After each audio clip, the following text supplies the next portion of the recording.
परिचय। अंकिता, जैसे कि हम पहले भी चर्चा कर चुके हैं कि जंतु परपोषी जीव होते हैं। वे अपना भोजन स्वयं नहीं बना सकते हैं, इसलिए भोजन की तलाश में उन्हें यहाँ वहाँ घूमना पड़ता है। उन्हें साथ ही शरण की खोज में तथा जीवन की अन्य क्रियाओं के लिए भी इधर उधर घूमना पड़ता है। महत्वपूर्ण गतिविधियों की सटीक प्रदर्शन के लिए हर गतिविधि के लिए विभिन्न ऊतक होते हैं। अपने कार्यों के आधार पर जंतु ऊतक 4 प्रकार के होते हैं: एपिथेलियमी ऊतक, संयोजी ऊतक, पेशिया ऊतक तथा तंत्रिका ऊतक। उद्देश्य। इस पाठ के अंत में आप निम्न करने में सक्षम हो जाएंगे: जंतु ऊतकों को परिभाषित करना, जंतु ऊतकों के प्रकारों को पहचानना, एपिथेलियमी ऊतकों के गुणों को समझना, एपिथेलियमी ऊतकों के प्रकारों को जानना, एपिथेलियमी ऊतकों के कार्यों को जानना, संयोजी ऊतकों के गुणों को समझना, संयोजी ऊतकों के प्रकारों को जानना, संयोजी ऊतकों के कार्यों को जानना, पेशीय ऊतकों को जानना, पेशीय ऊतकों के प्रकारों को पहचानना, पेशीय ऊतकों के कार्यों को जानना, तंत्रिका ऊतकों को जानना, तंत्रिका ऊतकों के प्रकारों को पहचानना, तंत्रिका ऊतकों के कार्यों को जानना। एपिथेलियमी ऊतक ऐसे ऊतक जो कि शरीर के अंगों को बाहर से ढकते हैं तथा खोखले अंगों को अंदर से रेखित करते हैं, एपिथेलियमी ऊतक कहलाते हैं। हाँ अंकिता, एपिथेलियमी ऊतक की कोशिकाएं एक दूसरे से कसकर सटी होती हैं तथा एक अनवरत परत का निर्माण करती हैं। इन कोशिकाओं के मध्य अंतरा कोशिका स्थान तथा मैट्रिक्स नहीं पाया जाता। एपिथेलियमी कोशिकाएं त्वचा, मुख गुहा के अस्तर पर आहार नली, वृक्कीय नली, फेफड़े तथा ग्रंथियों में पाई जाती है। एपिथेलियमी ऊतकों के प्रकार। कोशिकाओं के कार्यों को तथा उनकी आकृतियों के आधार पर एपिथेलियमी ऊतकों को 5 प्रकारों में वर्गीकृत किया गया है: शल्की एपिथेलियम, घनाकार एपिथेलियम, स्तंभाकार एपिथेलियम, ग्रंथिया या ग्रंथिल एपिथेलियम, पक्षमाभी एपिथेलियम। शल्की एपिथेलियम पतली, चपटी, अनियमित आकार वाली कोशिकाओं से मिलकर बने होते हैं, जो कि फर्श की टाइल्स की तरह परस्पर फिट होकर एक सघन ऊतक का निर्माण करती है। ये गुहाओं तथा रक्त वाहिकाओं के अस्तरों तथा जीव एवं त्वचा के कवर में पाए जाते हैं। इन्हें फुटपाथ यानी पेवमेंट एपिथेलियम के नाम से भी जाना जाता है। घनाकार एपिथेलियम में कोशिकाएं घन से आकार की होती हैं। वे अनुभाग काट करने पर वर्ग की भांति प्रतीत होते हैं, किंतु मुक्त सतह पर षटकोण की भांति दिखते हैं। वे वृक्कीय नलिकाओं, थायराइड पट्टिकाओं, लार ग्रंथियों, श्वेत ग्रंथियों तथा बहिःस्रावी ग्रंथियों में पाई जाती हैं। स्तंभाकार एपिथेलियम ऐसी कोशिकाएं से मिलकर बने होते हैं जो कि स्तंभ की भांति दिखाई देती हैं, क्योंकि वे चौड़ाई की अपेक्षा अधिक लंबी होती हैं। उनके केंद्रक आधार पर स्थित होते हैं। ये पेट के अस्तर, छोटी आंत, बृहदांत्र, पित्ताशय तथा श्लेमा झिल्ली वाले अंडवाहिनी में पाए जाते हैं। स्तंभाकार एपिथेलियम कभी कभी रूपांतरित होकर ग्रंथियों का निर्माण करते हैं, जिनसे कुछ रसायनों का स्रावन होता है तथा इस प्रकार ग्रंथियां एपिथेलियम में बदल जाती हैं। ये आमाशय की श्लेमा झिल्लियों में तथा श्वेत एवं तेल ग्रंथियों में पाए जाते हैं। क्या आप जानते हैं कि कुछ स्तंभाकार या घनाकार कोशिकाओं में मुक्त सीमा पाई जाती है, जो कि धागे सदृश कोशिका द्रव्य ब्राह्म्य विकास, जिन्हें पक्षम सीलिया कहते हैं, को धारण करते हैं। ऐसी कोशिकाएं पक्षमाभी एपिथेलियम का निर्माण करती हैं। ये शुक्राणु नलिकाओं, श्वास नली, श्वासनियों, वृक्कीय नलिकाओं तथा अंडवाहिनियों में पाई जाती है। एपिथेलियमी ऊतकों के कार्य। शल्की एपिथेलियम यांत्रिकों यानी आघातों, रोगाणुओं, में प्रवेश तथा रसायनों से शरीर के आंतरिक भागों की रक्षा करता है तथा उन्हें मृत होने से बचाता है। घनाकार एपिथेलियम अवशोषण, उत्सर्जन तथा श्रावण में सहायक होता है। ये यांत्रिक सहायता भी प्रदान करता है। स्तंभाकार एपिथेलियम का मुख्य कार्य अवशोषण तथा श्रावण होता है। ग्रंथीय एपिथेलियम का मुख्य कार्य इन ग्रंथियों से श्रावण करना होता है। पक्षमाभी एपिथेलियम की पक्षमों की गति से ठोस पदार्थों को गुहा द्वारा एक दिशा में चलन होता है। संयोजी उत्तक। संयोजी उत्तक विभिन्न अंगों तथा उनके भागों को परस्पर बांधे रखने का कार्य करते हैं। संयोजी उत्तकों की कोशिकाएं जीवित, एक दूसरे से अलग, कम जुड़ी तथा संख्या में बहुत कम होती है। जैव संदृश अंतराकोशिक पदार्थ जो कि आधात्री मैट्रिक्स कहलाते हैं, संयोजी उत्तक का मुख्य भाग बनाता है। आधात्री की प्रकृति तंतुमय होती है तथा ये अन्य उत्तकों को बांधे रखता है।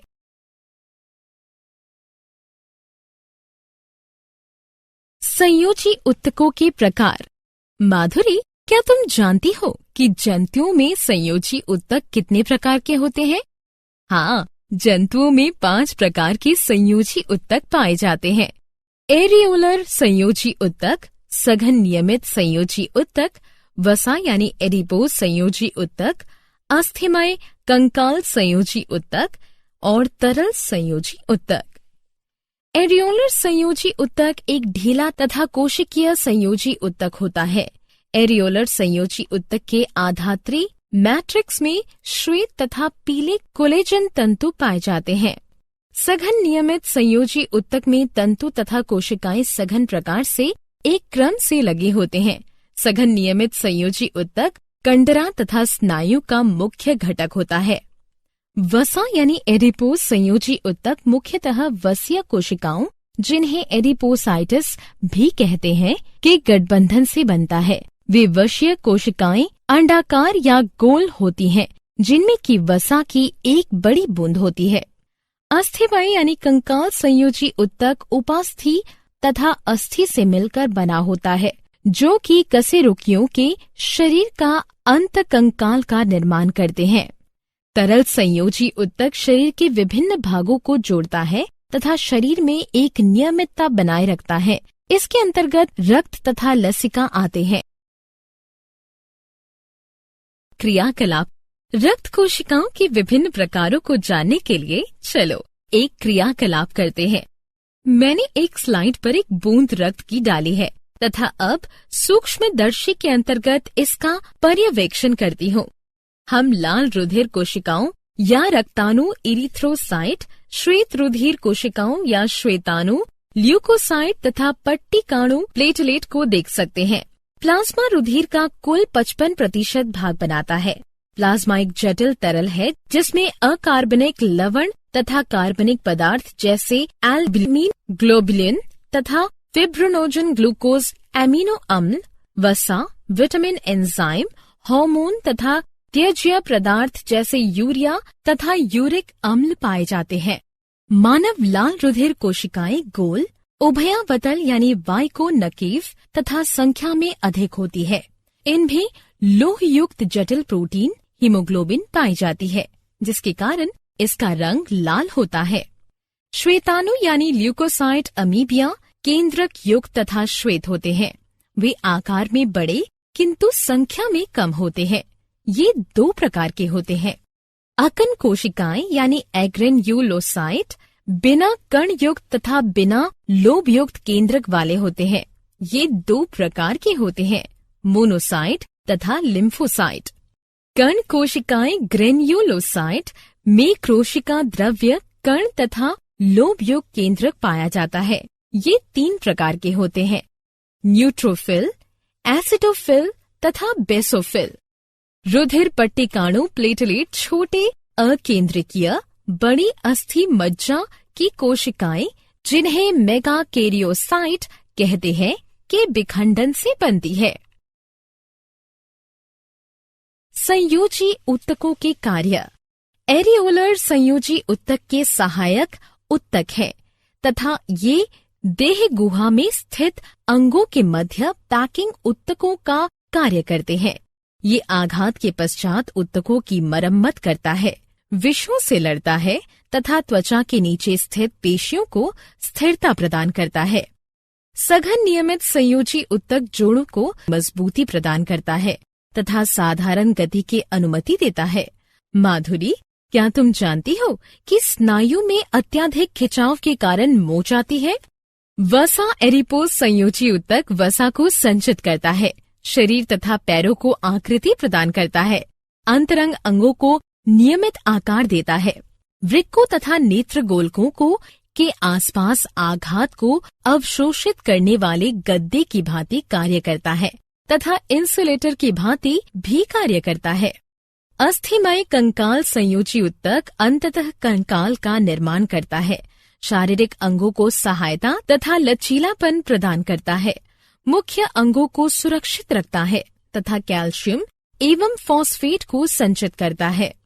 तरल संयोजी ऊतक पूरे शरीर के ऊतकों को पोषित तत्वों, हार्मोन तथा विटामिन का परिवहन करते हैं तथा पूरे शरीर को ऊतकों से उत्सर्जी पदार्थों को यकृत तथा वृक्क तक ले जाता है।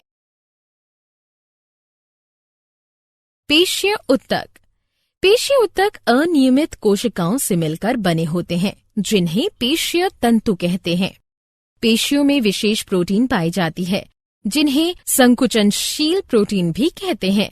जब ये प्रोटीन सिकुड़ती है या संकुचित तथा शिथिल होती है, तब गति होती है। पेशीय ऊतकों के प्रकार।